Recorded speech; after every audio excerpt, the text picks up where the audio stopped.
سورۃ الانشراح قرآن کریم کی 94 سورت ہے۔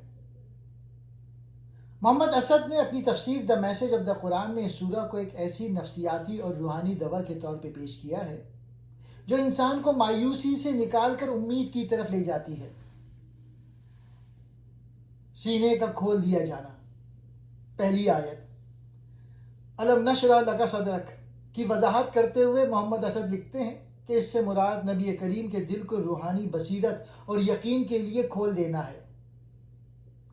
وہ فرماتے ہیں کہ جب انسان پر حق کی حقیقت واضح ہو جاتی ہے تو اس کے اندر کی بے چینی ختم ہو جاتی ہے۔ اسد صاحب کہتے ہیں کہ یہ روحانی کشادگی ہے، دل کا کھلنا، جہاں اللہ کی یاد اور ایمان سے غم دور ہو جاتے ہیں۔ اللہ نے نبی کی عزت اور شہرت کو بلند کیا۔ آج دنیا بھر میں محمد صلی اللہ علیہ وآلہ وسلم کا نام بلند ہے۔ یہ اللہ کا وعدہ پورا ہوا۔ یہ سورت کا سب سے مشہور پیغام ہے فَإِنَّ مَعَ الْعُسْرِ يُسْرًا، یعنی ہر مشکل کے ساتھ آسانی ہے۔ 2 بار دہرایا گیا تاکہ زور دیا جائے۔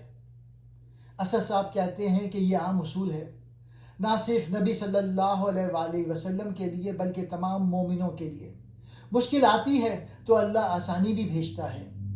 ایک مشکل کے ساتھ 2 آسانیاں، کیونکہ 2 بار ذکر ہے۔ یہ امید اور صبر کی سب سے بڑی آیت ہے۔ جب تم فارغ ہو دنیاوی کاموں سے تو عبادت میں محنت کرو اور صرف اللہ کی طرف دل لگاؤ۔ اسد صاحب کہتے ہیں کہ یہ نماز، ذکر اور اللہ کی طرف رجوع کا حکم ہے۔ مشکل کے وقت اور آرام کے وقت دونوں میں اللہ کو یاد رکھو۔